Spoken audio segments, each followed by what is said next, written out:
Hello everyone, welcome back to my actually this is going to be a video that we are going to talk about system design and backend engineering, which is very important. Yeah, there's things you have to know, and you have to try to spend the time to understand each and every single concepts that I have listed here. Okay, because actually all of them are important, very important. In fact, you have to this video and the video that was the last 3 videos that I've uploaded are the most important videos in the entire course actually. Yeah, if you go through them, we basically talked about, where is it, 1 second, let me just switch here to my YouTube channel.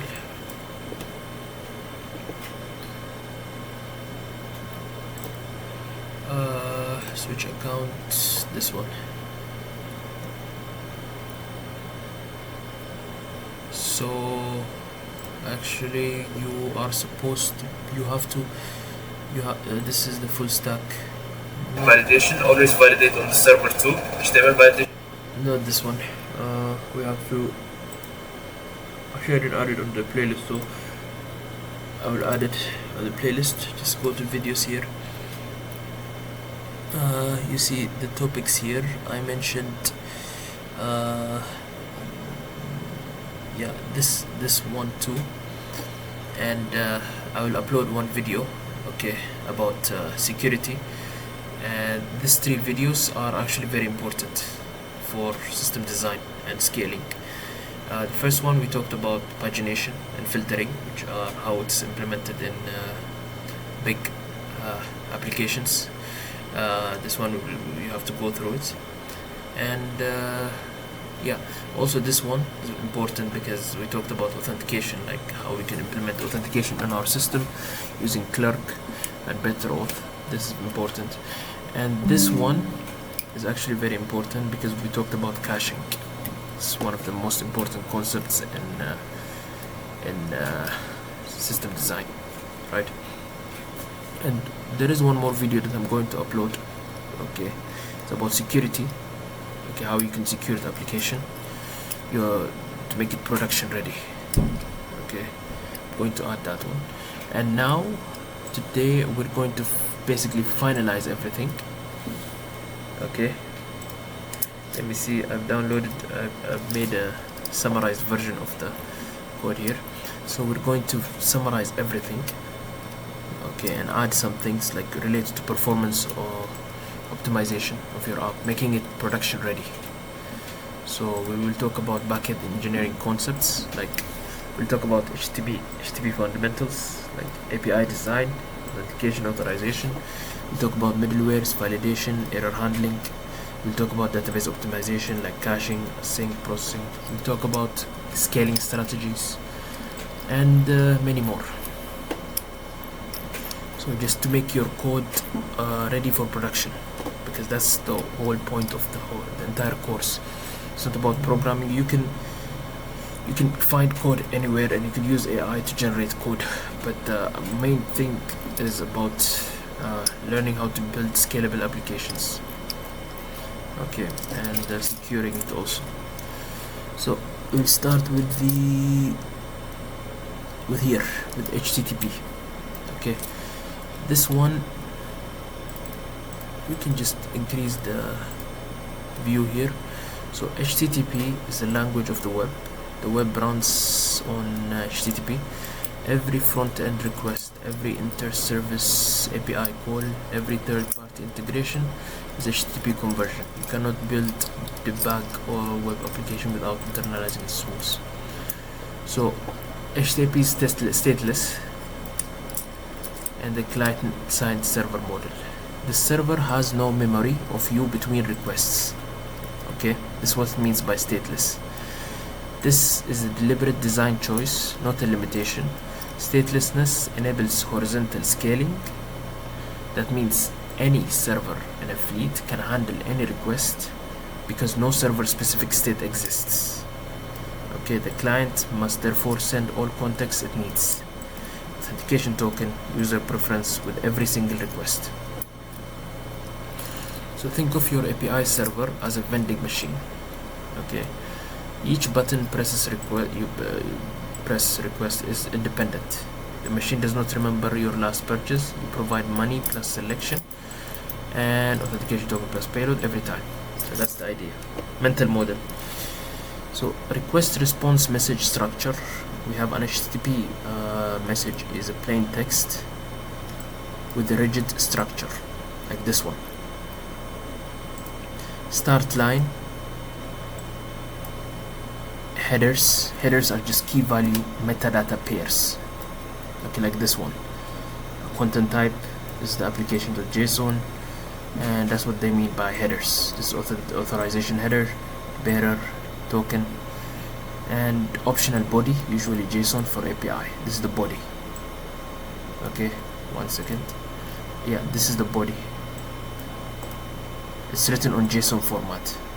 Okay, yeah, that's JSON. If you remember, we were using JSON. You have to use this way. This is the syntax for JSON, and this is how it looks like. HTTP message.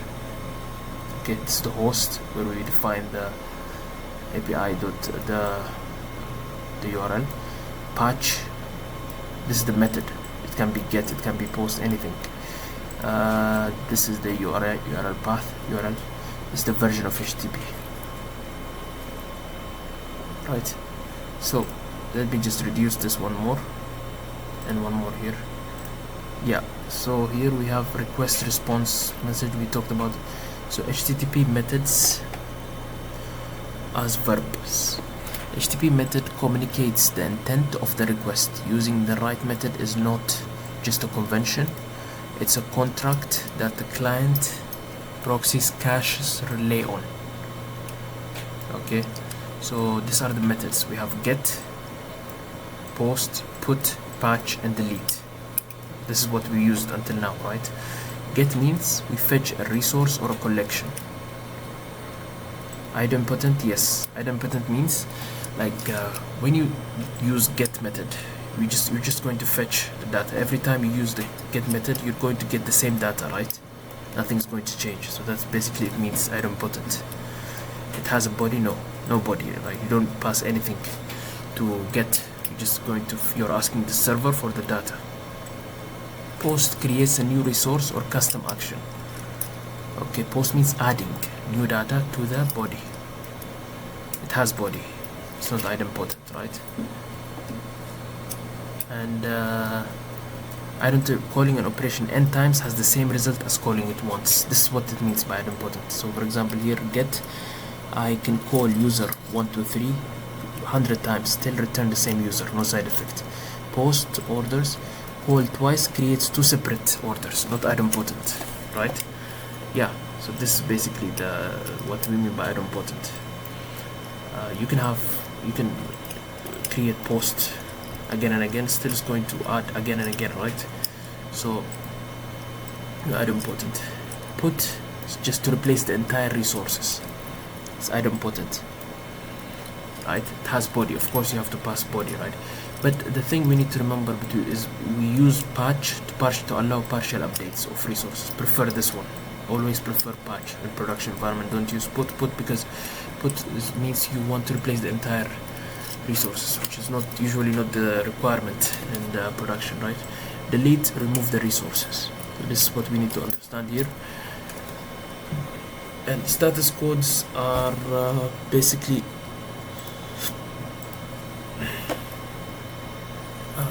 give the clients a machine readable summary of what happened.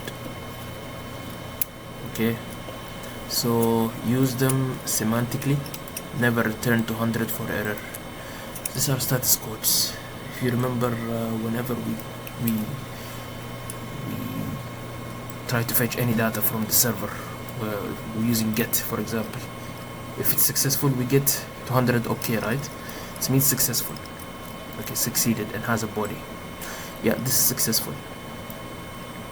Okay, and that means it has a body. Yeah, and 201 created, it means resource created. So we use 201 created when we create a new record. Okay, we need to return 201. Okay, it means we created a new record when we use post. 204 no content is success but no body. It's 204. This is used for pre-flight course requests, right? We saw before, whenever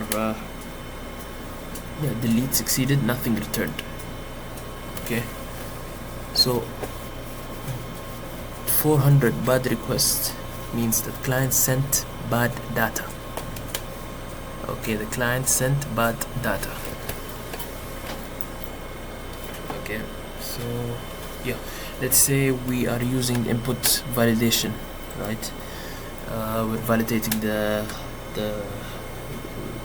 data that is entered by the client in the form or something. Let's say the user put some numbers instead of text, where he should put text there. So we can just send 400 error, bad request, validation failed, malinformed JSON. 401. Remember when I fetched from my application, I got 401 unauthorized here because I was not authenticated, right? Not authenticated, missed or invalid token. 403 forbidden is authenticated but denied.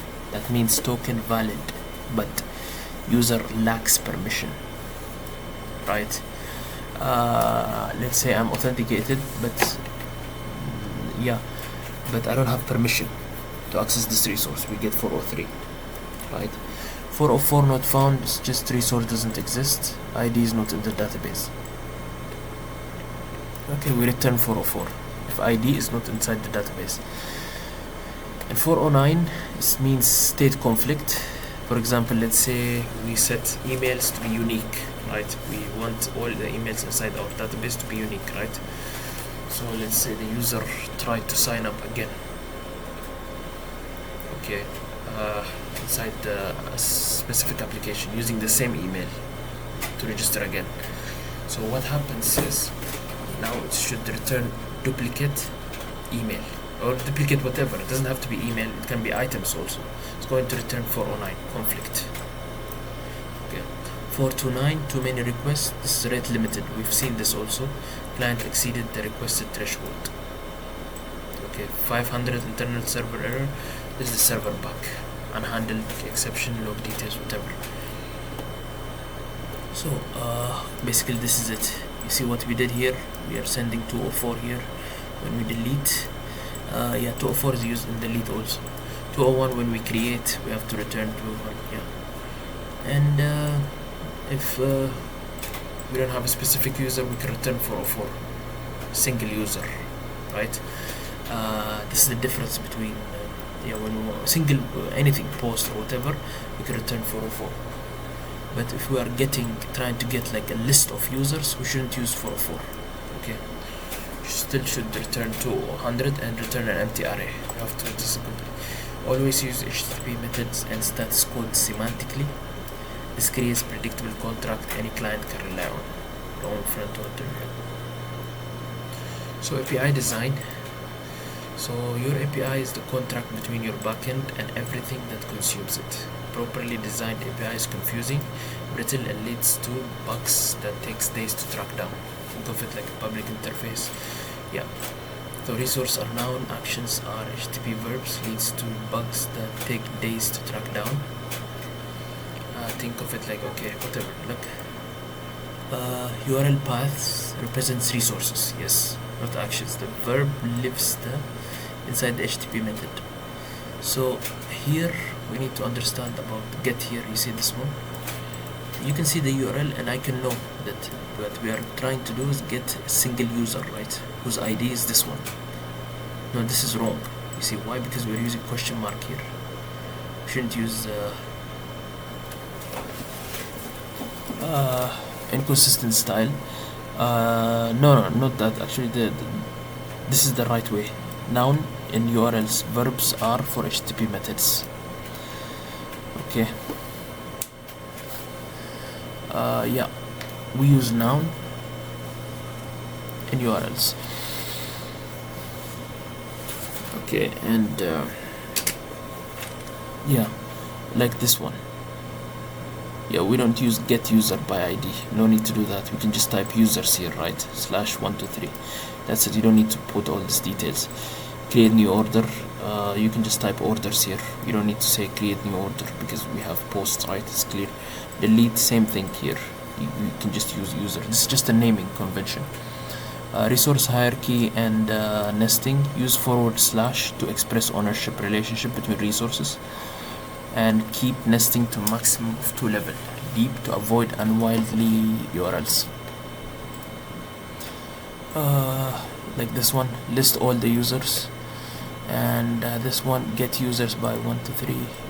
Get users 1 to 3. Order belongs to user 1 to 3. Specific order for that user. This is too deep, so this is because we're saying here for this user, specific user 1 to 3. Get this order 456, get this item 789, reviews, right? It's too much, right? So make sure it has only 2 levels like this one. Specific order, like users 1 to 3 and order this one, that's it. Or user itself. So consistent naming convention, we have plural nouns for collections. Yeah, and always it has to be plural. If you notice here, for example, I used posts, right? When I was trying to fetch, here we have work orders. You see S here, even if it is, you can't, this is not right. So even here before I was using posts, right? You should always use S, plural form, not singular. Like orders, products, never user or product. Camel case for all JSON field names, and all the names should be camel case, like this one, created at, see, starts with small letter, then at, user ID, order status. Okay, kebab case for URL path. If words must be combined, you can use this one, dash posts or payments, that method. It's out of the URL paths actually. If you want to combine, you can use this one. For all date time fields, use this format: year, month, day. Okay, time just hour, minutes, seconds, I think. And never use path query parameters for filtering and sorting. Never use path parameters to represent filters. Query parameters are the right place. Okay, so here you see this one. Here we are using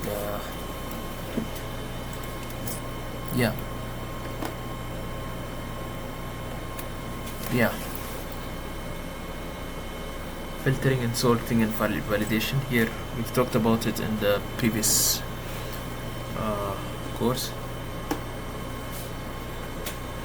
and we have here the query parameters are right place. Recommended response envelope for paginated list. This is the metadata we can use. Yeah.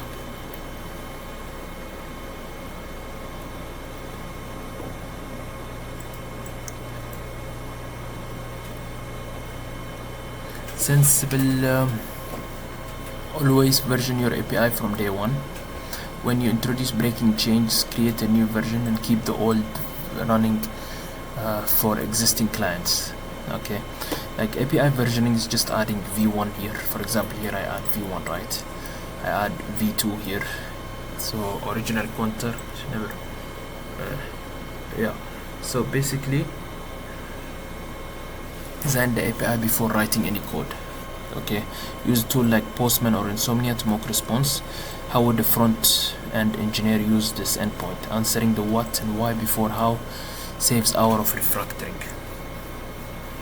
Yeah, this is versioning.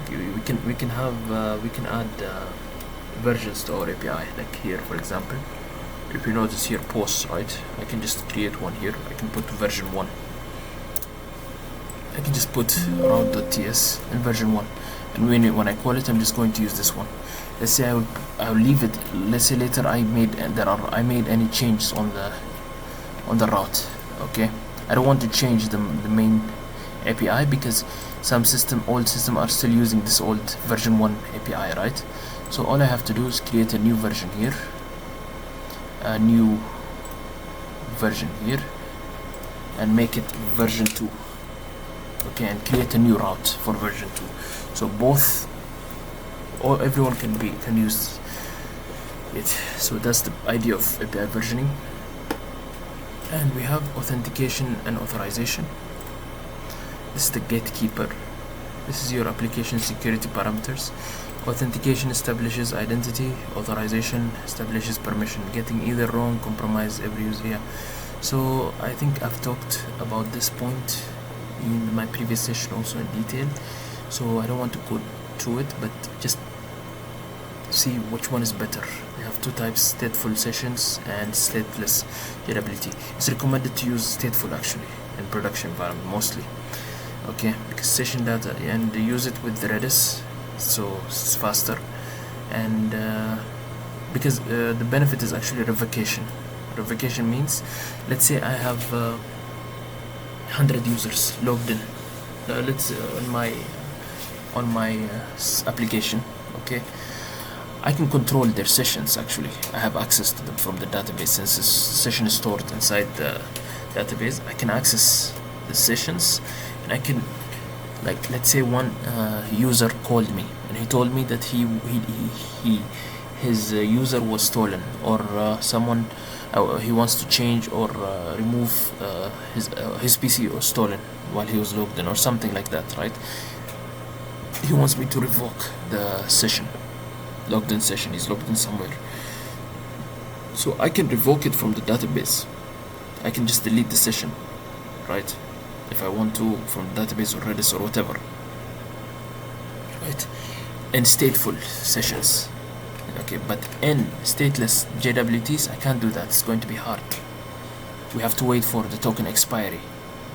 Right, we have an expiry for this token. We have to wait until this token is expired. There is a workaround called blacklisting.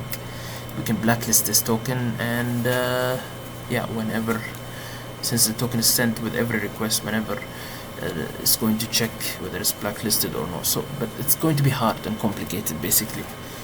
And for this case, its session is better. Scaling needs shared Redis instance. For scaling, actually, stateless is better, JWT, because you don't have to store anything on the database, right? The token size, tiny session ID in cookie. Yeah, that's stateful sessions. And stateless JWT grows with claim, like base 64 encoded, and so basically sessions are best for web application with server-side rendering, and stateless is better for stateless APIs consumed by mobile APIs. So you can use both actually. For sessions, for your web application, you can use sessions. Stateless for your mobile application or something like that. If you have a mobile application or something, for them you can create a separate stateless application. Default choice for most web application, stateful session. And JWT is used only when we need to use it. That's it. So here is an example of how it's created. This is actually a session. App use session, store on Redis, secret. This is the session secret. This is a cookie. See, we have to specify the secure cookies here, right? HTTP only, so JS cannot read this cookie. Secure, so it can go through HTTPS only, and strict for CSRF protection. And this is the age, maximum 24 hours.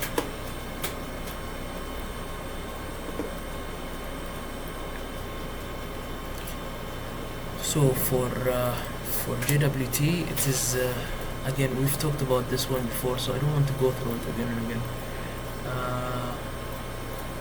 Authorization enforces closed data. Let's see what time it is. Yeah, we have to speed it up.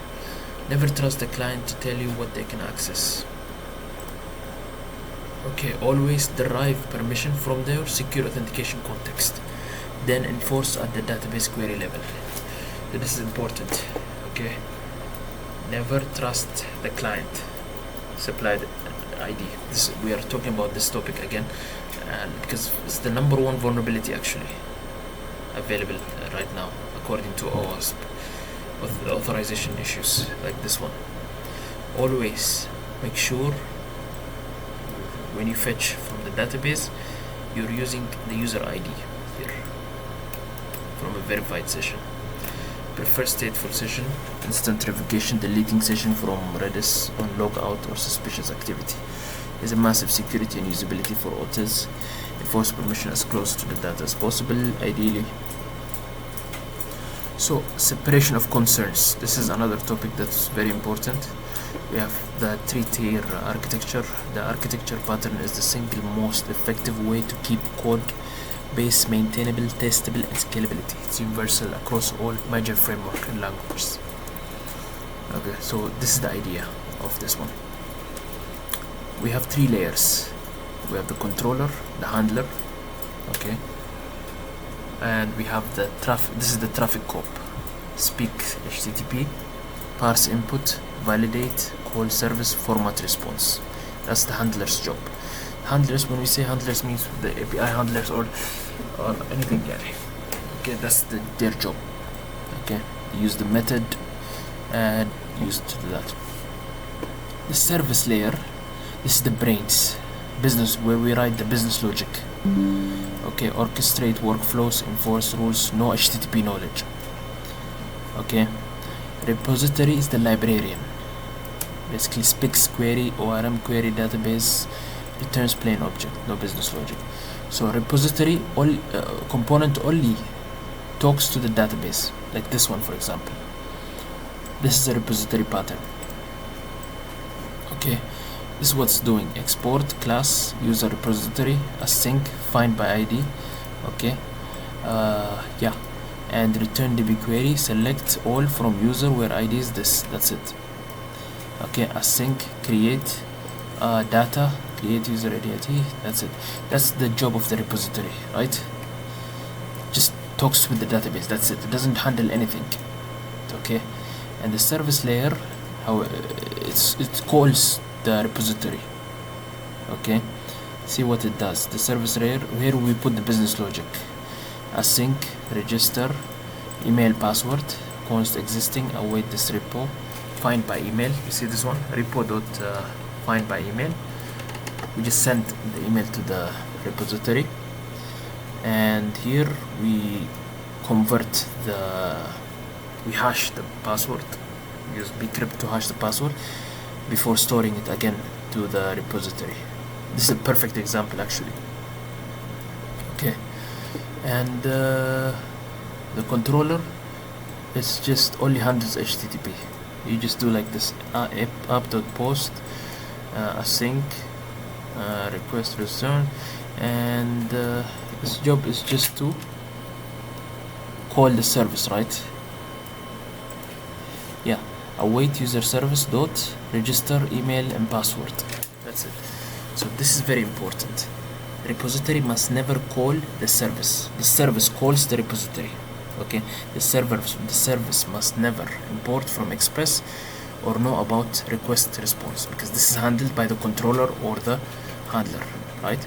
The inward flow prevents the tangled, untestable mess. So this is the idea, right? The goal of this is actually, the main purpose of this architecture is actually that what we are trying to achieve here is that let's say I decided to change, like here I'm using, let's assume that in the repository I'm using, let's say right now I'm using Prisma ORM, right? Here. So to call it, to communicate with the database. Let's say tomorrow, next week, or next year I decide to change my ORM. Okay, instead of Prisma, I want to use Drizzle. Or let's say I'm using SQL, Postgres SQL. Okay, I want to migrate to MySQL or another query language, query database, another database, right? So I can do that. All I have to do is just play with change the repositories, right? That's all I have to do. I don't have to modify the business logic. It's going to stay as it is, okay? Because we are separating it, right? We are putting it in a separate component. Business logic has nothing to do with the database. Okay, service layer has nothing to do with the database. We're just, and the controller again has nothing to do with that. So it will be easy for me to change, right? That's the idea of separating the layers like this. Okay, so again, this the controller, the handler calls the service layer calls the repository, and the repository used to access the database. The service only contains the business logic, the handler only the HTTP methods and the response format and stuff. This is the key ideas that we need to catch on, and you can read it on it, and we will do one project at the end of this course. I prefer to do it at the end of this course actually. Yes, I want to do one project at the end of this course. I'm going to try to combine everything that we learn and make, yeah. And validation and error handling. Expect the unexpected. The internet is hostile. Okay, users, let's see how much. Yeah, so users and attackers will send garbage data. Okay, actually before moving on, I prefer to try this one. I want to try this one actually, so I can show you how it is. Let's go ahead and try it. Try this pattern. This is very important. It's new for us also. If we don't try it, then I think we should try it. Okay, it's just a matter of refactoring the code actually. We already have an existing code here, right? So what I'm going to do is just going to remove this one first of all, remove this pattern and put this post as it was before, and we don't need to add the versioning right now. I remove this one and remove this one and remove this one. Okay, where is my, yeah, this one, right? So keep it like this. Okay, I'm just going to put it this way. Okay, and reduce the size here, and what I will do is just going to, yeah, this is actually working for me, so I'm not going to change a lot of things here, but I'm going to remove this one. Okay, so this is the controller, right? Okay, now what I will do is under app, or I'm just going to create another layer here. I'm just going to call it service. I'm going to call it service, and I'm going to write here I'm going to call it service dot posts dot ts. I think this is a good name. Here we will put the business logic. Okay, we're going to write it ourselves actually, but we're going to follow their design here. So I'm just going to go ahead and export class here. Yeah, I'm going to write class here. Okay, I'm going to type here post services, yeah, like this, and yeah, I'm going to write class services here. Okay, and then I'm going to type the constructor. Okay, I'm going to call it here I'm going to open here, remove this one. Okay, inside the constructor I'm just going to say private, and I'm going to write here repo, and I'm going to type here user repository. It's post actually a repository, post repository, which we will create later on, right? So basically what we are doing here is just yeah. So next I'm just going to write here async. Okay, okay, get all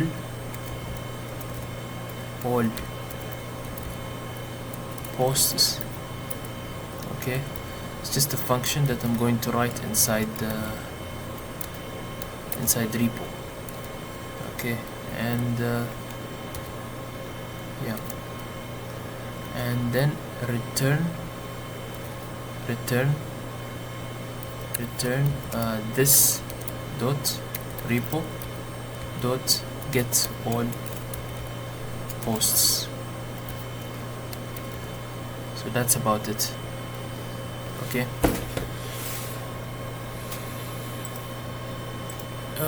yes, so let me create another folder here. I'm going to call it repository. Okay, I'm going to create something here, page.tsx. okay, actually it's supposed to be ts, not x. No, yeah, it's supposed to be tx, the name, and we're supposed to name it repository. No, keep it repository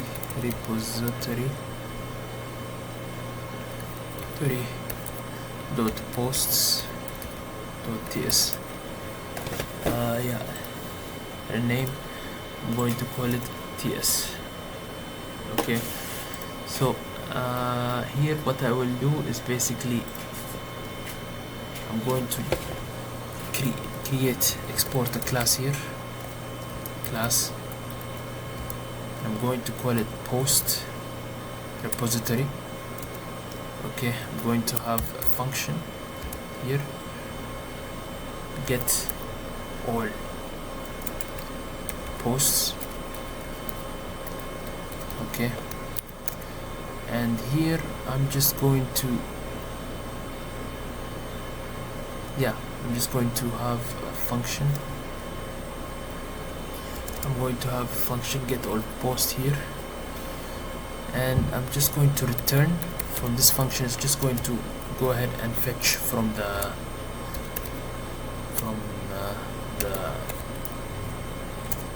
prisma.post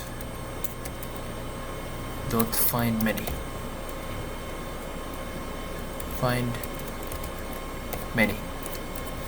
So that's about it, right? Import prisma here, quick fix, add imports here. So I think that's it, right? This is the repository, and yeah, you can have more than one. It doesn't have to be just this one. I can write for add, edit, all of those. Right here, post repo is actually, we can just type here, define the type here. Okay, just call it post repo, because post repository. Okay, yeah, you can just define it this way. Okay, so it will know what to expect here. It's going to expect promise from there, right? So basically now what we need to do in repo, we can just create here post repository. We don't find anything here, we don't put anything, it's not going to take anything. So let's go ahead and fix our code here on the post side. Now that we did this, we don't need to call the database directly anymore. Okay, or return anything here, I think. Okay, on the handler, what we need to do is, on the controller, we just need to call the service layer. Okay, like const results. Okay, we don't need to communicate directly with the database. Remove this one. Okay, we're just going to say await. No, we're just going to say await post service, right? Let me make sure actually what's the name we mentioned here on the service dot post.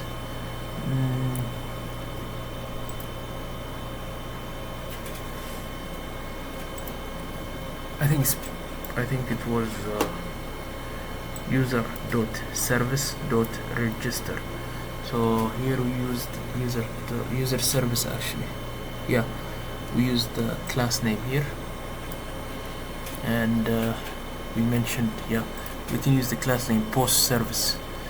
So here we can just put post service تمام dot, you can just say post service dot yeah, let me just check here. Get, or no, you're not going to get, yeah, we are actually get all posts and return this one. Probably doesn't exist. No, it's not this one actually. I think for get actually here we're putting constructor here, user repository. So yeah, so prisma dot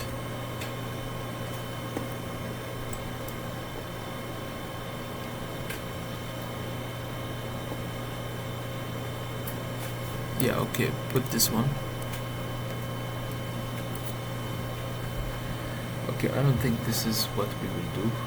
Okay, so I think we're just going to call this one post service, and we're going to add what exactly? The nothing actually, because we're not going to get any request here, right? Just yeah, so yeah, post service, we're supposed to call the service here, right? Service here, we have post service. I don't think I'm defining it properly here. I think get all posts. I'm supposed to call this one, and we're supposed to have a function get all posts. I think it's this one actually. Get all posts, yeah, I think it's this one. This from service, we just need this one, and repo, it's going to no, on the service side.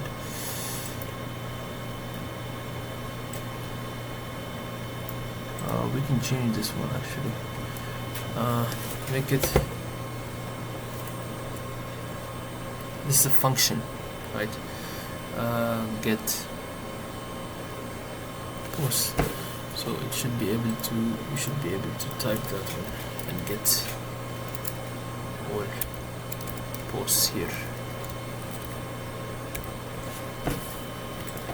Post service, declare static method, and let me try it. Not sure actually if it's going to work here, but we can try it here.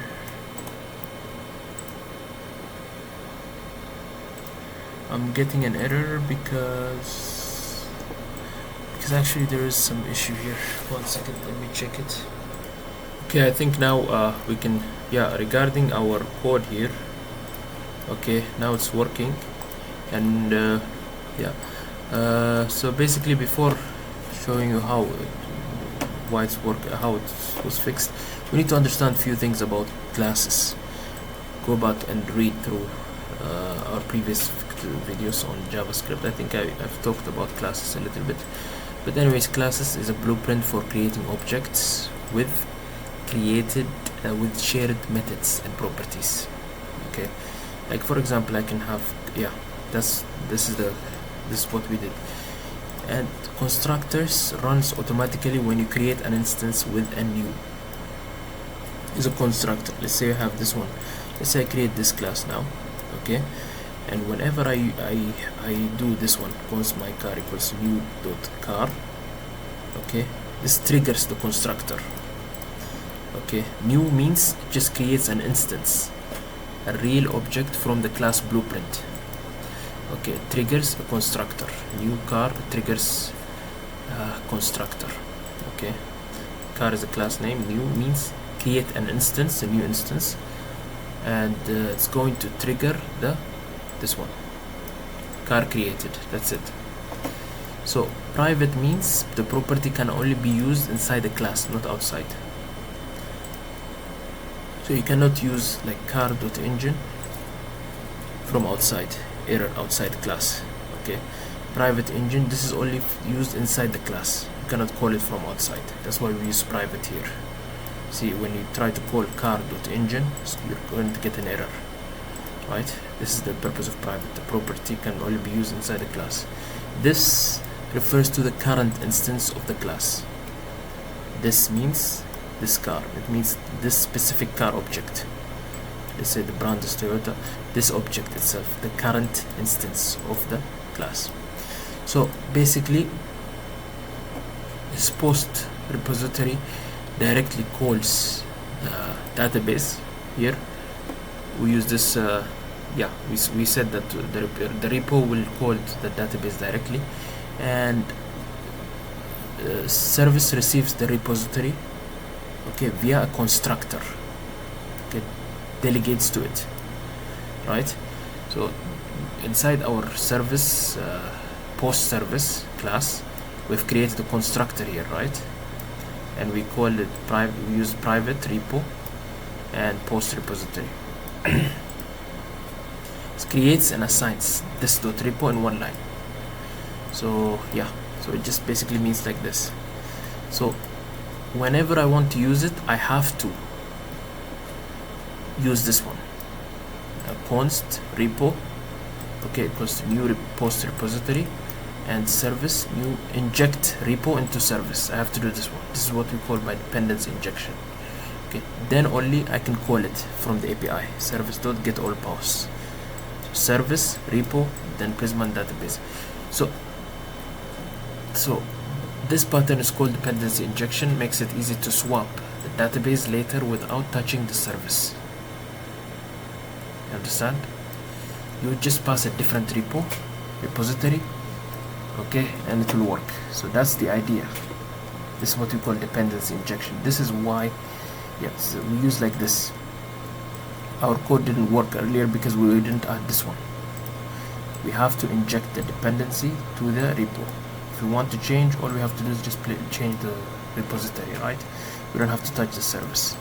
Because of a design pattern called dependency injection, it helps make the code modular, testable, and maintainable. Let's break it down. So here we are creating a repository, right? This is post repo. This is our actual we're importing it from repo, our main repo. This creates a data layer responsible for database access. For example, this one, right? The repository handles the database logic only. Okay, step 2, inject repository into service. So what I'm going to do is going to inject the repo inside the service. Your service expects a repository. Remember, we have a constructor here inside our service. We said that, yeah. So you are injecting a dependency. Now the service can call this one. Okay. Without this, it's not going to work. Without this separation, you might do like this one. This works for small app, but large application becomes messy. Okay, this is basically we are using you can also use just the service. If you don't want to use the repo, you can just put everything inside the service. It's going to work, right? But we don't want to do that. For large applications, it's better to have separate repo and service. So proper layer architecture, good backend structure is like route, the API, service, then a repository, right? Then a database Prisma. So this is the example flow. Okay. So why dependency injection helps? It's easier testing. Okay, you can replace the repo with mock. Like when we test, okay, we can just create a fake repo here and create like this, and let's say this one, for example, we can just pass it here just for testing purpose. This fake repo is going to call to our mock database. We're going to have a separate database for testing, right? Separate URL, separate database. So it doesn't have to be a database. It can be a separate separate database. It has to be a separate database actually. So we can just do that Also, it's easy to switch databases. Today we are using Prisma, tomorrow maybe we'll use Superbase or MongoDB or whatever. We only need to change the repository, that's it. Service stays the same. So this is the idea: clean code separation. Repository talks to the database logic, service to the service. Each layer has one responsibility. So why service constructor needs it? So basically, to create post service, I must receive a repository. So we provide it. This is what it means. This is what constructor means. Basically, inside the post service, we created one constructor, right? So we are saying, in order for me to create post service, I need a repository. So we provide it with a repository, right? And big frameworks do the same thing. Major framework use dependency injection automatically. Spring Boot, Angular, okay, Nest.js.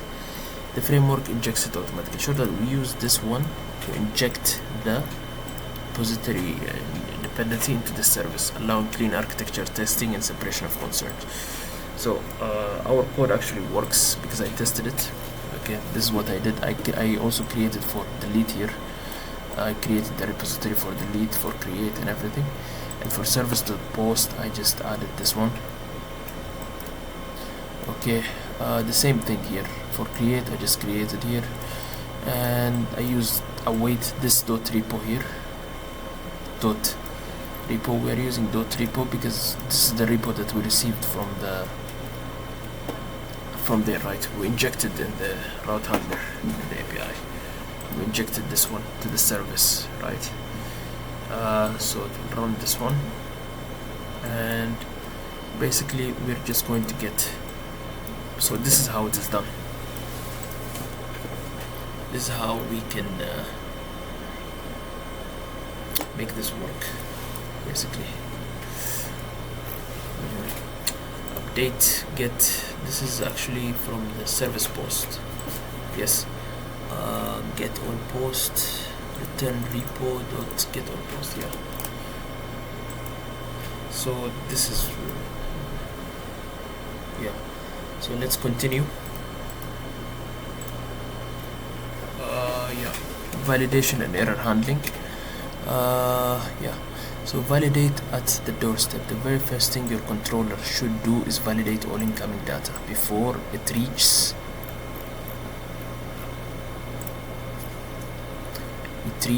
the service layer. Use schema validation library for this, like this one, Zod. Okay. Basically what we are saying is, like you see here, we're validating the data here, right? We're using Zod to validate the input, and yeah. So basically whenever I receive data, okay, I'm going to check the request body. I'm going to use the schema that I created here. I'm going to check if the email is actually an email at the email format.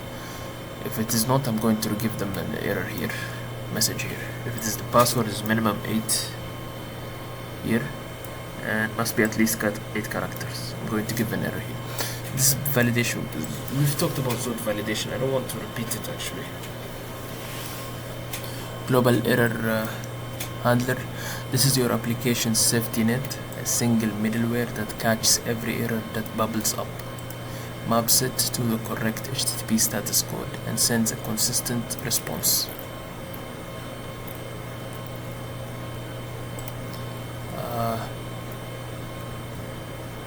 So yeah, this is your application safety net. Yeah, this is how you do the global error handling right now. So you can just type here export class app error extends error. We will put an constructor here, super message. So basically this constructor, we will receive the status code and the message, I think. Display. So we have not found, if the class is not found error, we're going to extend to this constructor, going to give this message 404, 409 for conflict error, forbidden error 403, global error handler must be the last middleware registered. So we have to add, yeah, if error, it has to be the last middleware registered. So if error is instance of app error, return rest data, unknown error be generic. So basically global error handling, again, when we do one production environment, production application later on, we're going to see this stuff. So here we have security. Never leak internal details in error response. 500 must never include stack traces or DB schema information. Send generic message to client. Auth error for login endpoint, always say invalid credentials. Never say user not found or incorrect password separately. As distinguishing them allow character attackers to enumerate valid username. Yeah. So we have here, there are concept mechanism. Okay, so routing. When we talk about routing, it's just routing is a glue between your API design and your application logic. It's the first code that executes for every incoming request.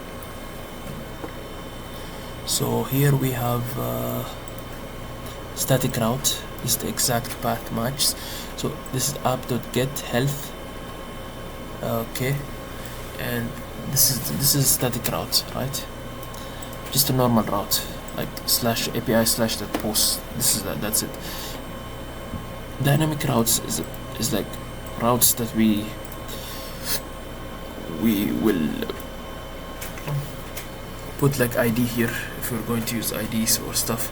So this is what we call by dynamic routes, right?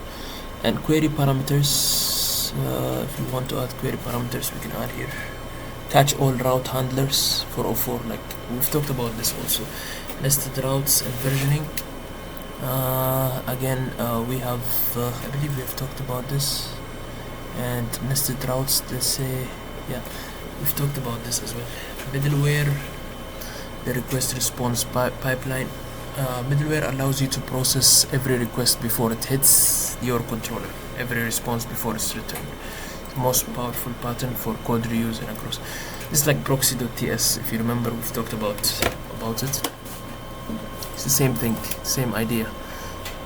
So the big four middleware pattern we have here: const start date, and we have rate limit middleware here. Middleware can enrich the request object. Both middleware extracts the user from the session and attaches it as rec.user. Every downstream middleware then has access to the verified user, no requerying. Okay, so the database, now we're going to talk about the database, which is very important as well. So beyond basic CRUD, okay, database are almost always the bottleneck in backend system.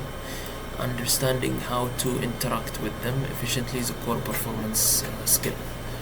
So we have to talk about N+1 query problem. This is the most common database performance anti-pattern. One query fetches a list, a loop, then fires one query per items to get related data. So this is what we call N+1 queries problem. So basically, let's say we have one query for posts plus one per post for authors equals to N+1. So here we have an example here. Const posts equals to, let me increase the size here. This is important, we have to understand it properly. So const post, let me reduce the size here. Okay, await db query, select all from post limit 10 for const post of post, get the author. Okay, so see what it's doing now.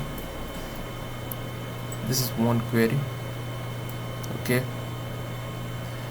and here we're looping through the posts, each post, okay, and this is 10 queries because we have 10 queries, right? 10 posts. Okay, for each post we're trying to get the ID, the author ID. We're using for loop here. So total 11 database round trips for 10 posts.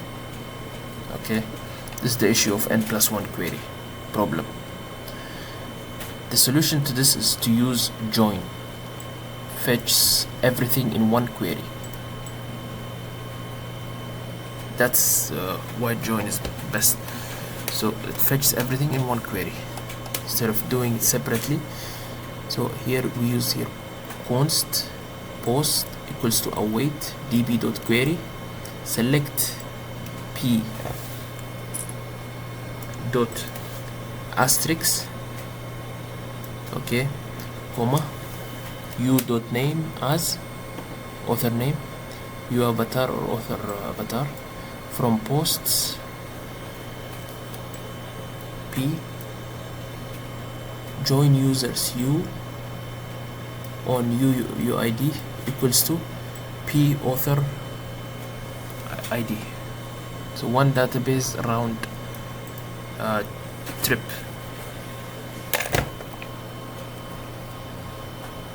Okay, so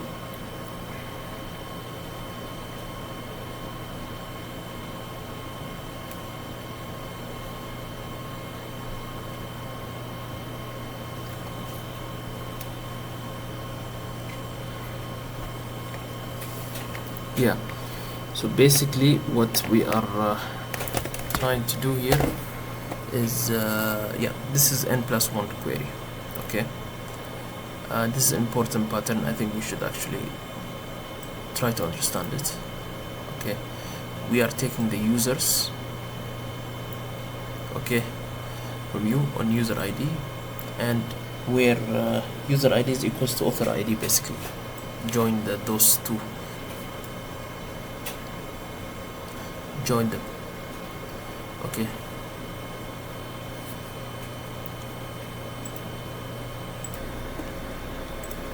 so before we move on, okay, to the next topic, which is indexing, I think we should actually think about this layer, go deep on N+1 query problem, understand it deeply, because it's actually a very important topic.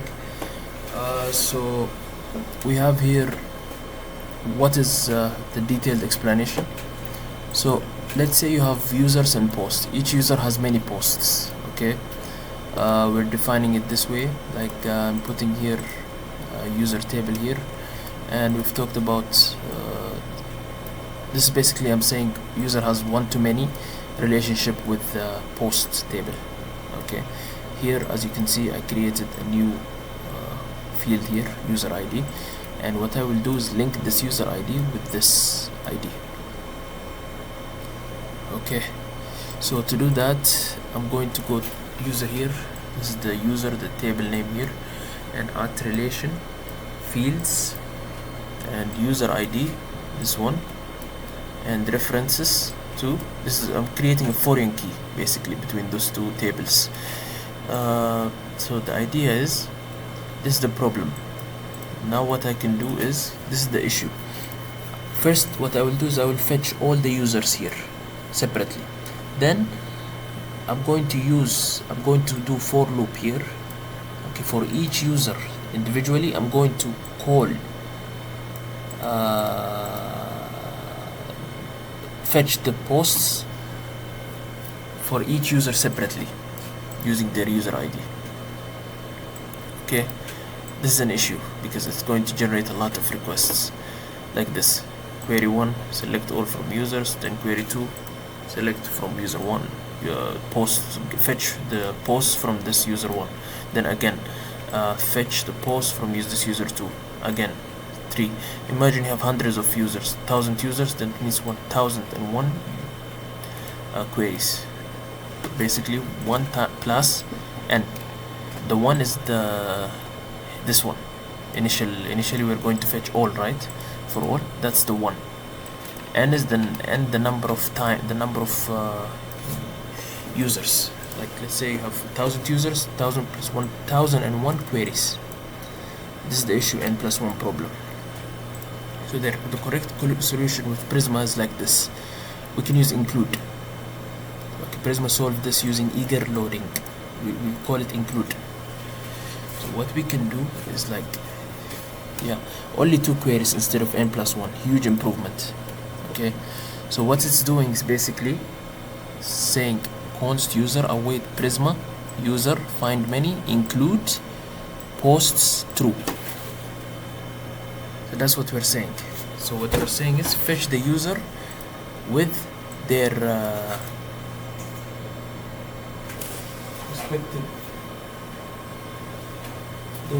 respective posts, okay, together in one query. So what database executes? Select all from users, then select all from posts where user ID in this one 1 2 3 4 5. This same like join, only 2 queries instead of N+1. So alternative solution is also we have select. Sometimes we don't want the whole object, right? We can use select like this, const user await Prisma user find many, select the ID we need equals to true, name equals to true, posts select the ID and the title. Okay, so smaller payload, faster queries, less memories. So and by the way, we have to use select even if not only for the N+1 problem. Always we have to make sure to use select to fetch only the fields that we need, okay, for our data. Okay, maybe we don't need to use find, maybe we don't need all the user, we just need specific users, right? Specific fields on the user, because it's going to return a lot of detailed fields, right?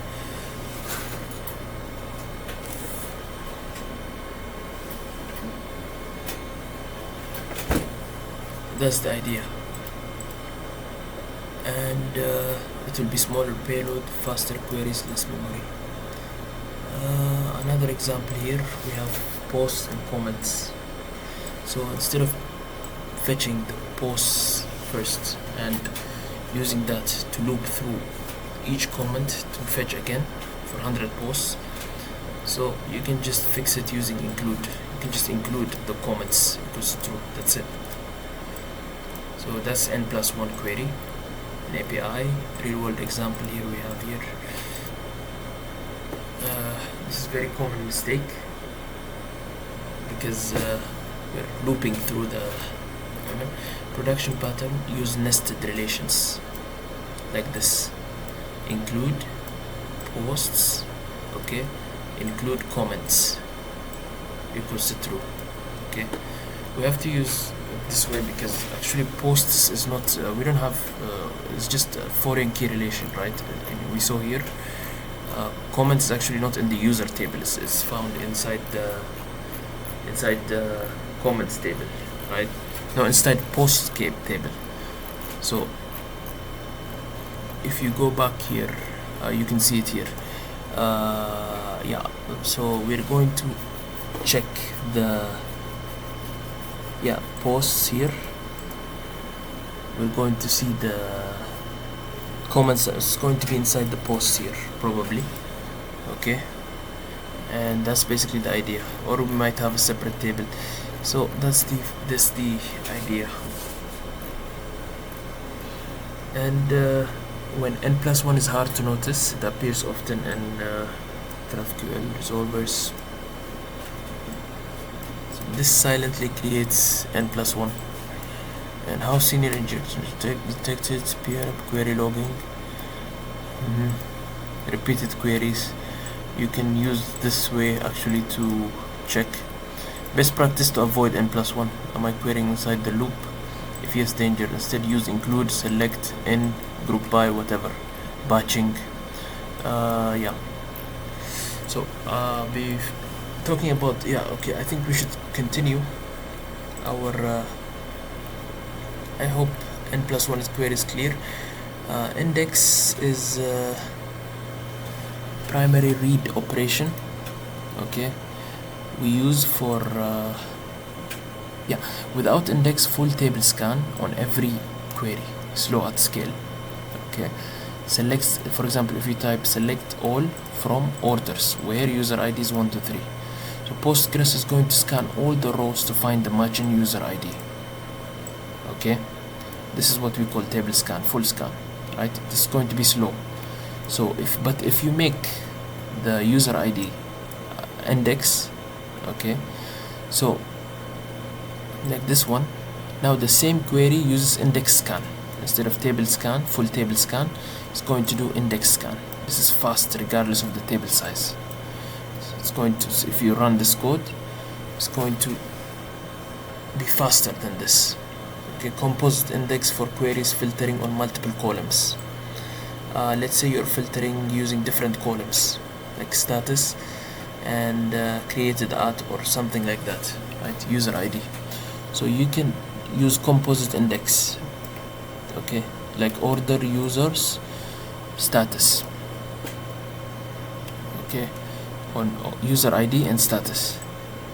Okay, so optimize the select all from users where user ID equals to 1 to 3 and status equals to pending. Okay, so yeah, if you're using multiple filters, you can use composite keys.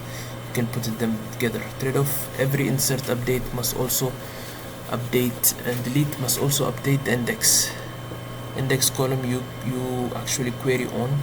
Don't over index. So the thing about index is actually, it's just make sure to put index on for example, here we have schema.prisma here, right? So I want, let's say I want to add features on this application, search or in the front end. So what I can do is here, I'm just going to put as here, I'm going to type index, here, I'm going to choose ID. Okay, I think it's this way, or I think it's outside, right?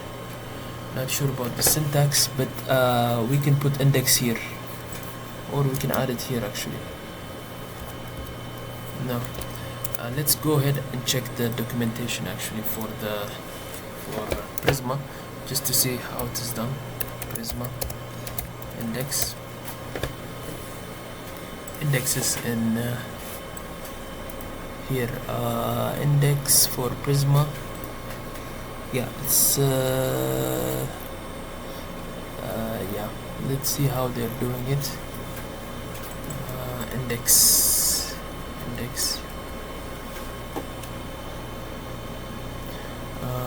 we have this one, schema, yeah, this one. So this command defines the index in the database, corresponds to the database, constructs the database and everything. So basically like this. So I can just define this way, at index, and I put here ID or whatever, any field I want, like this one. See this post? Okay, it's the same as our table here. I just added here at index, and I use bracket here. I put field and content. Okay, but and it has to be, go ahead and check the inside post here. I'm going to change this, put ID here instead. Yeah, I can add it on my ID, or I can do created at. It's based on my preference. This basically speed up the search. And connection pooling, creating a new database connection per request is extremely slow. Okay, pool keeps connection open and reuses them. Okay, this is actually very important. Basically what we are doing with connection pooling, we're going to create a new database connection per, yeah, since we cannot create a new database connection for every request, which is going to make it slow down our app, we use a pool. okay, of connections ready. Open, okay, we can reuse them. Okay, so here, for example, here we import pool from PG here, and then export const db new pool. Okay, create pool once at application startup, not per request, at application startup. Focus on this one. And we use here .mv max concurrent connection, we set it here to 20. Idle timeout, here we set this one and this one. So usage, pool automatically borrows and returns connection.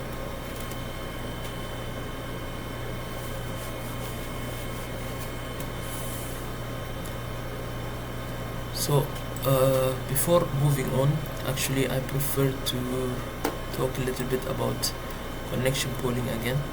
I think it's better if we go directly to the docs here. Connection pooling to see how it is done in the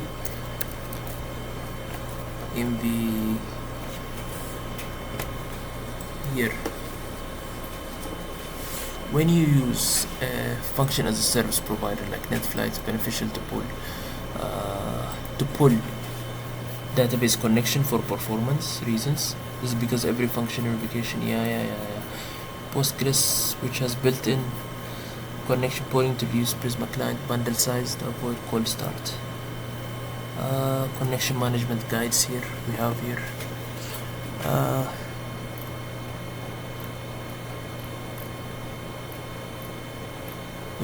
Many concurrent functions respond to try faster connect slows. Okay,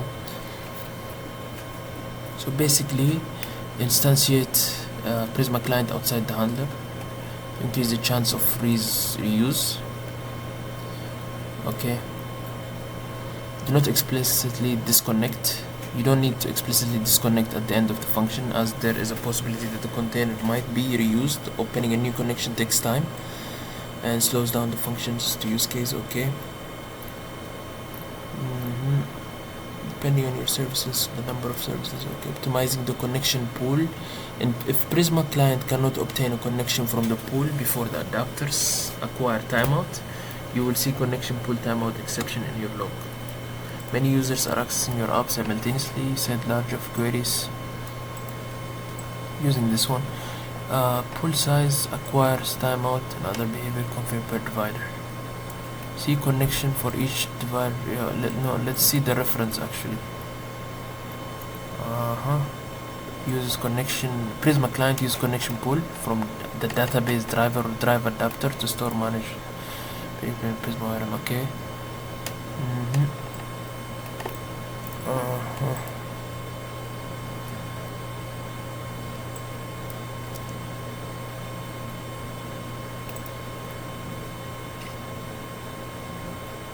Relation and database, starting with Prisma ORM 7. Relation database instantiates Prisma client with the driver default. Driver default rely on node.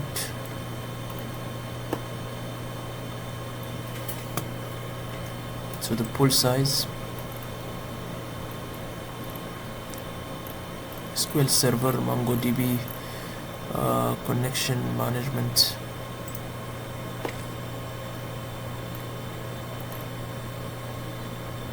We use here, it's not necessary to call this thanks to lazy connect behavior. Instance connects lazily when the first request is made. Next is called for you under the hood.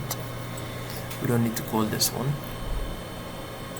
And when you call disconnect, Prisma runs this one. Message is graphic.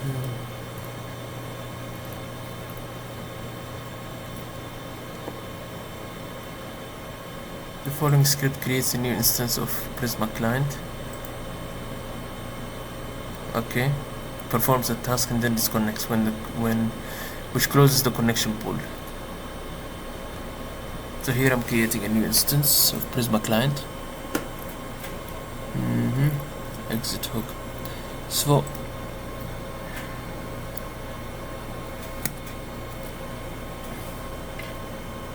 this is an external connection pooler like PG Bouncer holds a connection pool to the database, proxies incoming connection by sitting between Prisma client and the database. This reduces the number of processes the database has to handle at a given time. Usually this works transparently, but some connection poolers only support limited set of functionality. Well, prepared statement.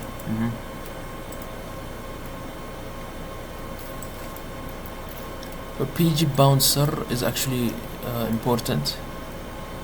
For our Prisma client to work reliably, PG bouncer must run in transaction mode. Offers a connection for every transaction. Add PG bouncer equals to true for PG bouncer version below this one. We recommend not setting PG bouncer to true in database connection string if you're using PG bouncer this or later. To use Prisma client with PG bouncer, just add this one, PG bouncer true flag in the Postgres connection URL. Okay, the port specified polling. So I think in our case Neon is actually handling this part, but if it's not, that's how you add a PG bouncer.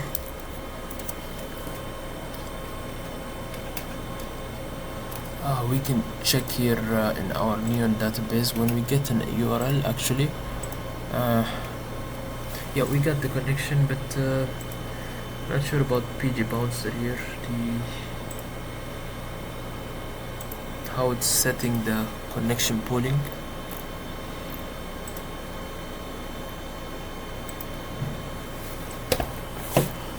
Okay, yeah, so that's the idea of connection pooling. Let me finish here. And max prepared in PG bouncer to be greater than 0. Prisma migrate PG bouncer. Prisma migrate uses database transaction to check out current state of a database. But however, the schema engine is designed to use single connection. The database does not support connection pooling with PG bouncer. If you attempt to run Prisma migrate command in any environment that uses PG bouncer for connection pooling, you might see this following error. Remember this one. On this issue, configure a direct connection for Prisma here, while Prisma client continues to use PG bouncer URL via adapter. Yeah, we can use this one. We can have two versions actually. This is direct database connection string. We can use direct URL, and for the connection string with the Prisma client, you can use this one, database URL. Yeah, so here when we make a connection, we can just use direct URL here. Yeah, and yeah, here we can import from here. With this setup, PG bouncer stays the path runtime in the path of runtime traffic, while Prisma CLI commands like migrate dev or db push will work. Always use direct connection. PG bouncer with different database provider. There are sometimes minor differences in how to connect directly to Postgres provider. Below are the link. Superbase supervisor. Superbase supervisor behaves similarly. Explicitly support for other connection poolers. If the limitations are similar, known to the ones of PG bouncer, you can usually just also use this one in your connection string to put Prisma RM in the mode to work with them. So basically this is connection pooling. Okay, you can read about it later on. Let me see if I'm actually setting it up here.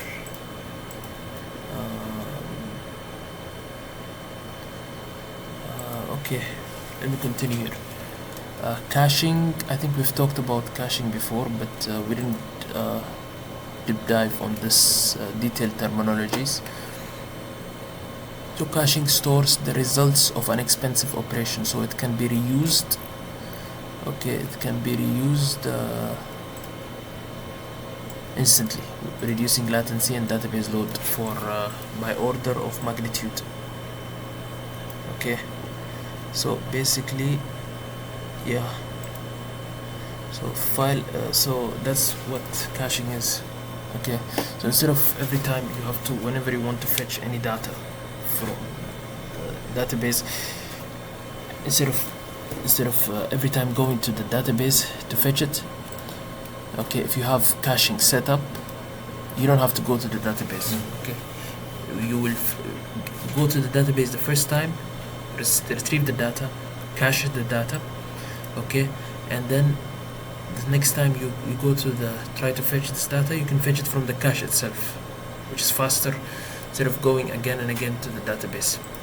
This is what we call by cache aside actually, or lazy loading. This is the default pattern, the most using pattern, and this is the one that we used before also.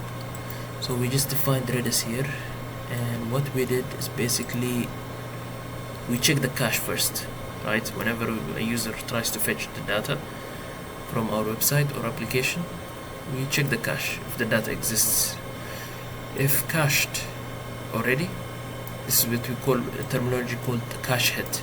That means return correct. It's available in the cache. The data is available in the cache. No need to go to the database.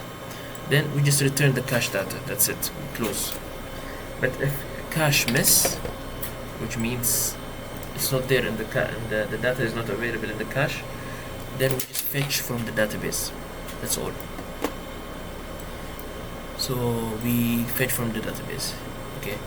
And you can then once you fetch from the database, you have to store it again to the cache, okay? And when storing it to the cache, you have to make sure you set the expiry date again here, and make sure you set the expiry date. That's basically cache aside.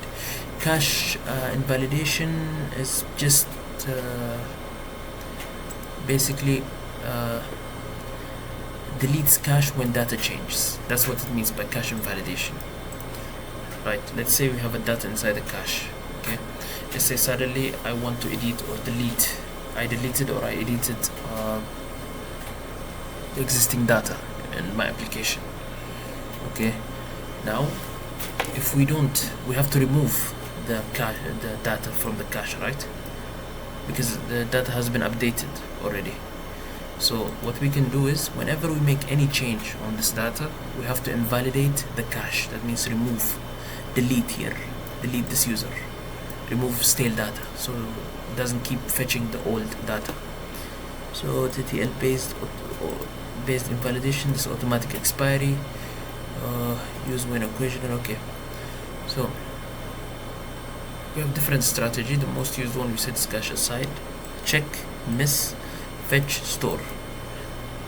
And write through means update the database, cache, and some operation, and same operation. Okay, so here we're going to update the database and cache it in the same operation. Instead of invalidating the database and waiting for a user to cache and stuff, we're going to do it at the same time here. This is write through. Strong consistency required. Right behind, update the cache, async, db write. High write throughput tolerate. TTL based, auto expire after n seconds. Change on schedule, event based, explicit delete on mutation. There are many strategies. You can read about it when you have on your own. Okay, we are almost there. Let's just finish it. Asynchronous processing, the responsive enabler. Some tasks are too slow or unreliable for synchronous HTTP requests, like sending emails, processing images, generating PDF, offloading them makes your API snappy. So this is basically what we call background jobs. Okay, let me give you an example. Yeah, we have, let's say you have an order, okay, let me give you an example so you can understand background job, because this is supposed to be a separate video, but you can understand it here, or Amazon or whatever here. Amazon, okay. So right now, let's say I am going to choose this one. Okay, I'm going to order this one, add it to cart, and proceed to buy. Okay, what will happen? Let me log in, and what will happen after we sign in and everything? Yeah, it's going to ask me to. No, actually I need to change this one because I don't want it actually to be added. I have to remove this one. No, because this is actually my actual credit card. But anyways, now if I click accept, okay, and send, what's going to happen? first thing Amazon is going to do, the application is going to do, is going to send me, once the payment is done, it's going to transfer this item that I requested from the cart to the orders page. Okay, but before doing that, okay, once it's doing that, what it's going to do is going to send an email to me, right, saying that let me show you an email here.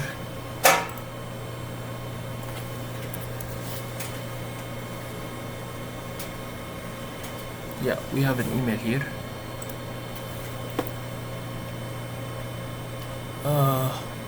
Purchase email here. Let me go ahead and type Amazon here. It's not showing, but it doesn't have to be really Amazon. Any other one will do also. Okay, here. Done. Thank you for your super mail order. Delivered. No, not deliver. Actually, this is delivered, right? Successful purchase at noon.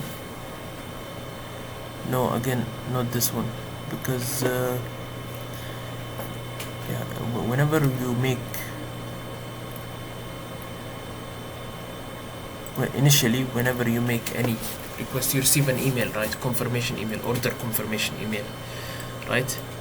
So how this works in reality is that we have something called producer. Okay, let's say we are going to send the once the order is created, okay, it's going to trigger, it's going to send the data to the queue right here. It's not going to send the email now, it's just going to push the job. Okay, it's just going to push the job to the task queue. Okay, it's going to wait there. It's not going to send the email. Then it's going to continue. Email sends in the background. Okay, then it's going to return the orders. Email is going to be sent on the background. Okay, this is why we call it background jobs. Okay, yeah, consumer, which is a separate worker process. Okay, here it's going to see const. It's going to get this one. Okay, it's going to try to send this email, the order confirmation. Okay, it's going to keep trying. If it failed, it's going to keep trying. We call it exponential back off on failure, like this. Okay, why queues make system resilient? If the email service is down, let's say it's down, okay, job stays in the queue, okay, and retry automatically. These two things are the key concepts of background jobs. Okay, if the queue gets long, spin up more workers. Okay, workers are just responsible to checking and retrying stuff, right, independently from API server. The user never waits, they get immediate response regardless. So that's the idea that we need to keep in mind when we talk about background job. I can go ahead and try something with background job, but okay, I'm going to try to do something because actually, as I said, this is very important. It's an important concept. It should have been a separate video, but I didn't have the time for that. We can just use Appstash QStash here. Okay, this is from Appstash. We can just use QStash here. Actually, I'm already logged in, I think, so yeah. So I'm just going to try to do something. I've used it long time ago, so what I'm going to do, I'm going to check the logs on how to use this one first of all. How to use cache, how to use the Appstash QStash.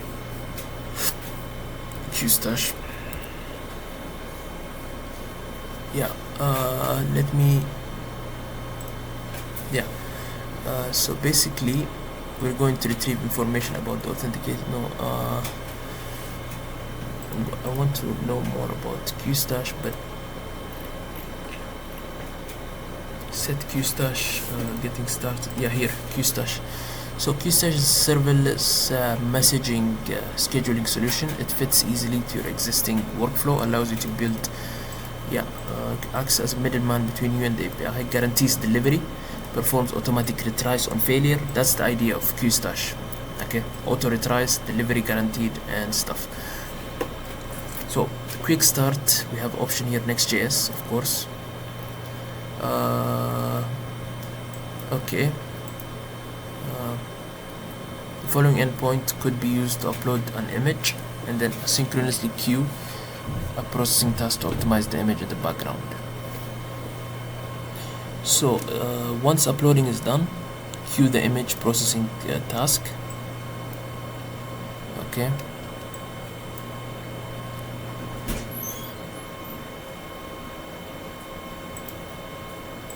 Actually, I'm going to skip the...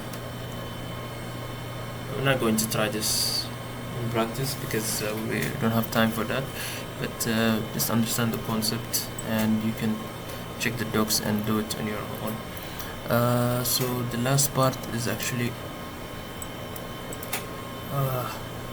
we have to know what's the difference between horizontal and vertical scaling. Vertical scaling, so basically it means, like, let's say I have a server. Okay, I'm just going to add more RAM to my server, or more CPU or more hard disk to my server, my existing server. Okay, this is vertical scaling. The issue is there's only there's a limit, right? Hard ceiling, one machine.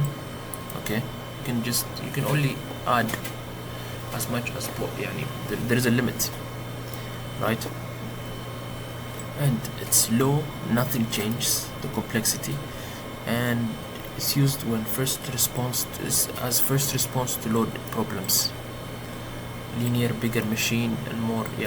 So this is the one way of scaling, vertical scaling, just improving your own existing server. No need to add any additional servers. But for horizontal scaling, this is scale out. Okay, you can add more servers to the fleet. You can add as much servers as possible. More server. This is why it's called horizontal, right? Theoretically, there is no limit. You can increase as much as possible as you like. And the complexity is complex, yes, because you need load balancers. Okay, that's why it's complex. You need load balancers actually. When you want to scale, when you add a lot of servers, you have to have one load balancer. And when to use it? When vertical limit is reached. First, you have to try vertical scaling. When the limit is reached, you can increase, you can make the horizontal. Cost model, pay only for capacity you need. And horizontal scaling requires stateless servers. The servers has to be stateless in order to perform horizontal scaling. Sessions, user data, or any in-memory state must live in the external Redis store. So in order to perform horizontal scaling, you have to use Redis for sessions. Okay, you cannot be using database. Otherwise, user hits different servers on each request, lose their session. Okay, so it's always to best use Redis for sessions. Also, it is actually it's faster also. So load balancer. Okay, the load balancer distributes incoming traffic across several server fleets. Let's say you have 100 servers. Okay, you put let's say you have 4 servers, different servers. Okay, you have to put something in between, right? Load balancer. That's what we call load balancer. It's responsible for taking the request and distributing across the servers. It does this using different algorithms. You choose impact, performance and user experience, different patterns. So one algorithm is round robin. Okay, this one distributes requests sequentially. Like first request is going to send it to server A, the next request is going to send it to B, C, like this. Identical servers, uniform request, and cost. This way is better if you have identical servers or uniform requests. And the other way is least connection. Basically it's going to route to server with the fewest active connections. Okay, so mixed workload, some slow, some fast. So the idea is, let's say you have two servers, server A, server B, and server C. Okay, three servers. And this load balancer, let's say server A, there is too much connections already, active connections connected to server A. So the load balancer is going to know this and is going to send any new incoming request to server B instead of server A. That's the idea of least connection. IP hash, same client IP always hits the same server. Okay, so session sticky application undermines statelessness. Weighted stronger servers receive more traffic. This is actually better. Mixed server specs and fleet. The stronger server receives more traffic. So we have this. This is basically load balancer. You can read more on it. Database scaling strategies. When your database becomes a bottleneck, these are your options.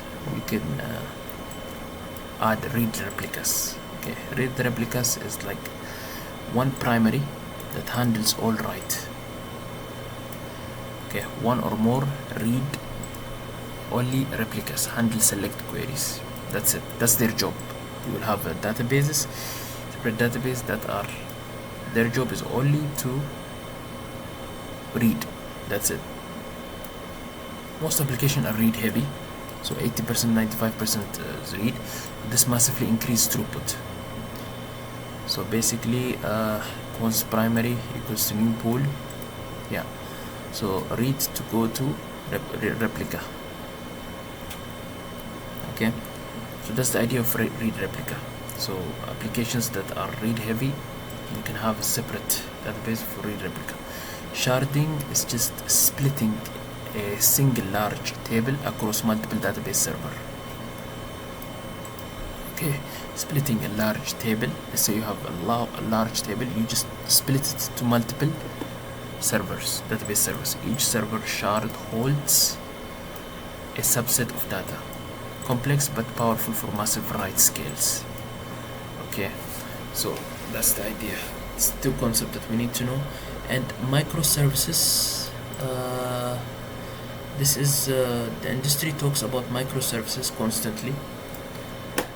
Understanding when not to use them is more valuable than knowing how to implement them. Okay, so microservices are an organizational scaling pattern, not a technical one. They exist to let large independent teams deploy without stepping on each other. If you don't have large independent teams, you don't need microservices. A well-structured monolith using the 3-tier pattern outperforms poorly implemented microservices in almost every metric for teams under 50 engineers.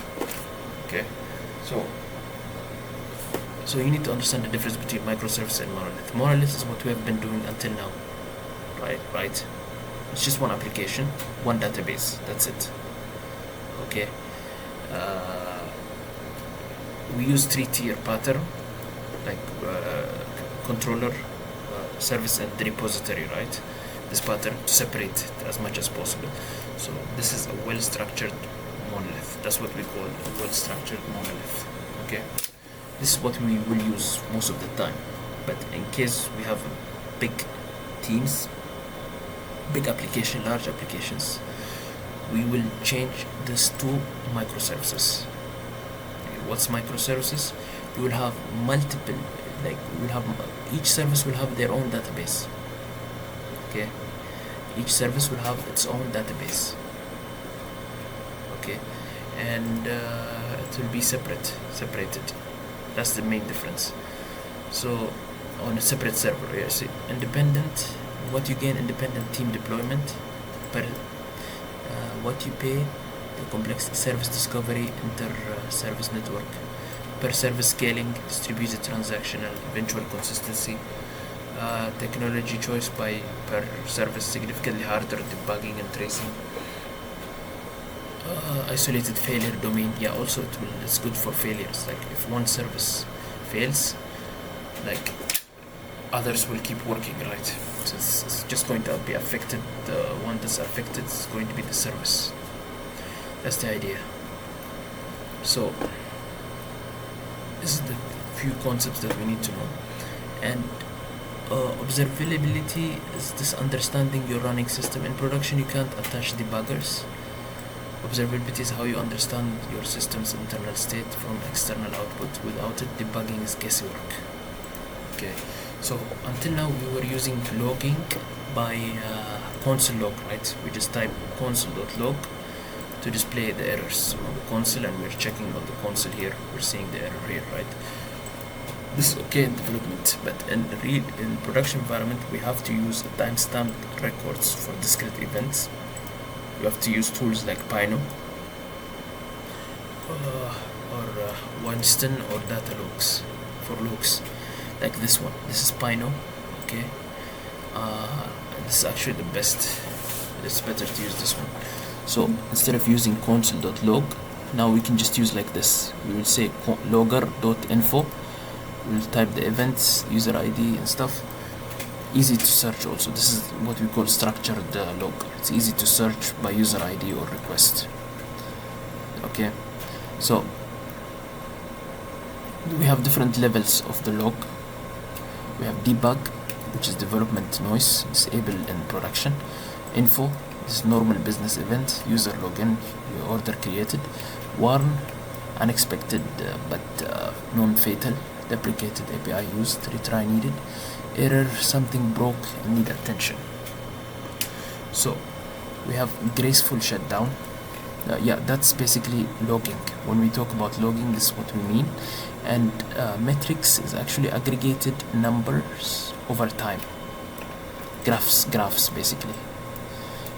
We can use tools like Prometheus, Grafana, and Datalog. Let me go here and type Prometheus and Grafana. Prometheus. We can just okay, type Grafana dashboard. Yes. So this is how it looks like. You can see the metrics here. Yeah, this is what it looks like. It traces end-to-end journey of one request. It's going to, we have to track the end-to-end journey of a request. Okay, what happened? Detailed. It's going to give you. You can use OpenTelemetry, Jaeger or something. But these three things we need to keep in mind. So graceful shutdown is the art of living politely. So this is just when your server shuts down for deployment or scaling event. Slamming the door can interrupt in-flight requests. Graceful shutdown ensures no request is dropped. Okay, so basically we're saying SIG-term, Kubernetes Docker system MD, polite stop, request handles gracefully. SIG init is Control C, user interrupts handles gracefully. SIG kill OS, no cleanup. So here we have so here server.close, HTTP closed, cleaning up, and wait for in-flight request to finish, then clean up. That's what we are saying here. Try await DB end, close DB connection pool, close Redis connection, clean up, complete, exiting, and process.exit, and then if we got an error, then yeah. So basically initially we stop accepting new connection, then we wait for in-flight request to finish, then clean up, then we force exit. If cleanup takes too long, then we just type that force exit like this, process exit.1, process on SIG-term. Yeah, so this is the performance metrics, speaking the language of speed. Vague performance compliance are not actionable. Precise metrics are. Okay, the app is slow is useless. Okay, our P99 latency of post. So when we say slow means latency actually. For example, for API.order, post is actually 4.2 seconds. It's something you can fix. Okay, parametric vocabulary. So the latency is the time to process a single request. Example, 250 ms average is 1.2 s P99. Like 99% of the requests are throughput request handled per unit of time. How many requests can be handled inside just 1 second, for example? How many requests the application can handle in 1 second? Error rate, percentage of requests that results in 500. So how many requests gets the error? Availability, percentage of time the service is operational, saturation, percentile latency. Why average lie? Average hide outliers. A P99 latency of 8 seconds means 1 in every 100 user is having terrible experience, even if the average is 200 ms. Okay, so yeah, the golden signals, 4 metrics every service should track: the latency, how long request takes, P50, P90 and P99; traffic, how many requests per second; error rate of failed requests; saturation, how full your bottleneck resource is. So we have actually closed a lot of things here. Yeah, so to summarize, HTTP use methods and status code semantically. Get fetches, post creates, 201. Use 201 for create, not 200. API design, resource are plural, make sure to use plural nouns, and HTTP methods are the verbs. Okay, version from day one, use versioning. Authentication, authorization, stateful sessions, make sure we have use stateful sessions. And Redis is the safe default, use Redis. Just like I told you, like even when you want to scale, it's better to do horizontal scaling, it's better to use Redis, right?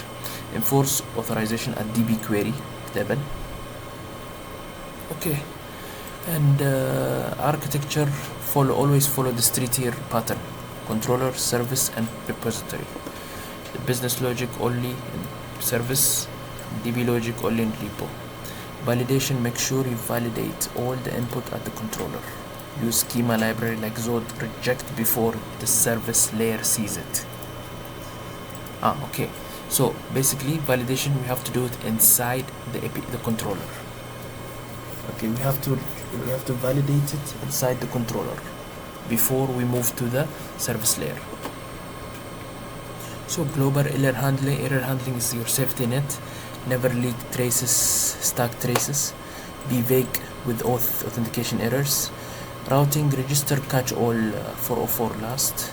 Okay, group routes by version. Use path parameters for ID, query parameters for filter. Yes, and middleware, we have logger, authentication, rate limit, handler, and reach requisition context, and auth middleware. These things we can write on middleware, we can keep in the middleware. So database, so make sure to index columns you query often, like to solve, also make sure to solve N+1 problems with joins. Always use connection polling. Caching, cache assigns the default, invalidate or mutation, use CTL for tolerable staleness.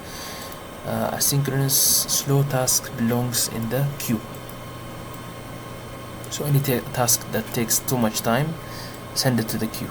Return to auto immediately. Worker retries with exponential backoff. Exponential backoff means it keeps decreasing every time. Okay, the time.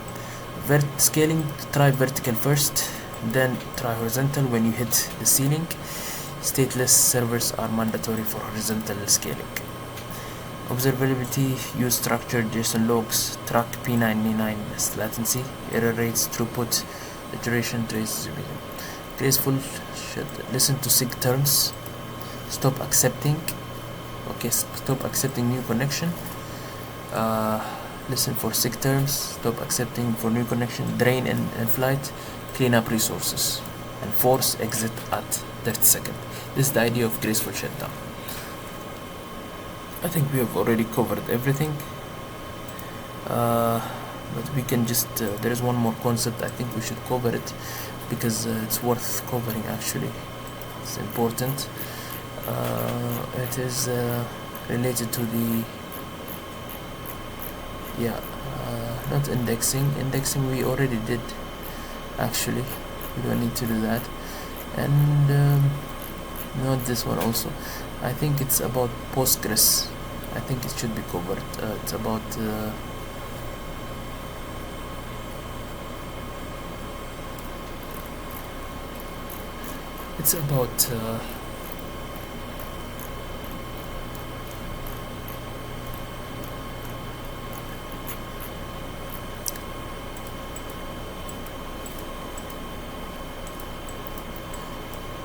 we've covered some of the concepts here. Most of the concepts we've covered it actually, not just some. So I think I need to cover here Control F. I need to go to Postgres here, PostgreSQL. Yes, when we talked about explain, analyze. So explain versus explain, analyze. This is just explain basically shows the query execution plan, the estimated query execution plan. Explain, analyze runs the query and shows actual execution plan time. Okay, this is the difference. This is the estimated and this is the actual. So if I write here explain, select as all from users, the output is going to reply for me here sequential scan on users, cost is going to be this one. But this is only the estimate. And to understand what sequential scan, I think we should go ahead and have a look on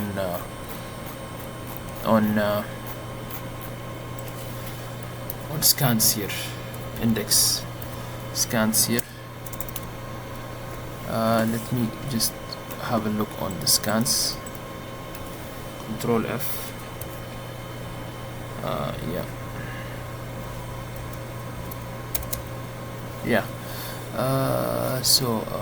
Detecting missing scans. Okay, so it's okay, it's under that.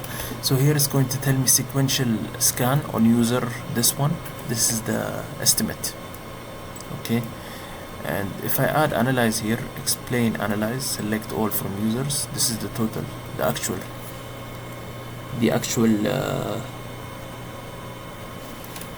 now we see the actual execution time, the actual rows, return, and loops. A simple example here, if we do explain, analyze, possible output, we're going to get this one. Key part is cost and rows and actual time and loops. If PostgreSQL does sequential scan on posts, it means Postgres is scanning the entire table. Okay, this happens when no index exists. This is how we know that we need to add indexes or not. So create an index here on the ID. Now run again. Explain, analyze. We're going to see, you should see index scan here, which is much faster. So understanding the query cost, we have cost here. The value is this one, 0.43. This is the startup cost, and this cost are internal planner units, not milliseconds. 0.43 is just the startup cost. Okay, 8.57 is the total cost. Okay, so the costs are internal planner unit, not milliseconds. Important scan types, we have sequential scan, meaning Postgres scans the entire table, bad for large tables. Index scan, use index to find rows quickly. Good. Bitmap index scan used with when many rows match. Okay, efficient for medium-sized results. Nested loops. We have here nested loops here. Used for joins. Can be slow if tables are large. Hash joins often faster. With join, we can just do this one. Postgres builds a hash table for users, then joins the post. Efficient. Finding slow queries, look at actual time. Okay, meaning query took 2 seconds here. Visualizing query plan. You can paste output into this one. Okay, this is sites that will help us actually. This converts the plan into visual graph. Very useful for debugging. Example with Prisma. Since you use Prisma ORM, you can capture the SQL query using this one. Then copy the SQL query Prisma generates. Example, this one. Then analyze it. Analyze in Postgres SQL. This is how backend engineers, Pro tips: explain, analyze, hit data read from memory, read data read from disk. Initial workflow: write query, run, explain, analyze, look for sequence scan, high execution time, on join time, create index. So X-ray of your query. It shows what Postgres planned, what actually happened, where time was spent. So B3 index in database is the most common index structure used in database like Postgres SQL. It allows database to find rows extremely fast without scanning the entire table. Think of it like sorted phone book. Instead of reading every name, you jump to the correct section. This is how it works basically.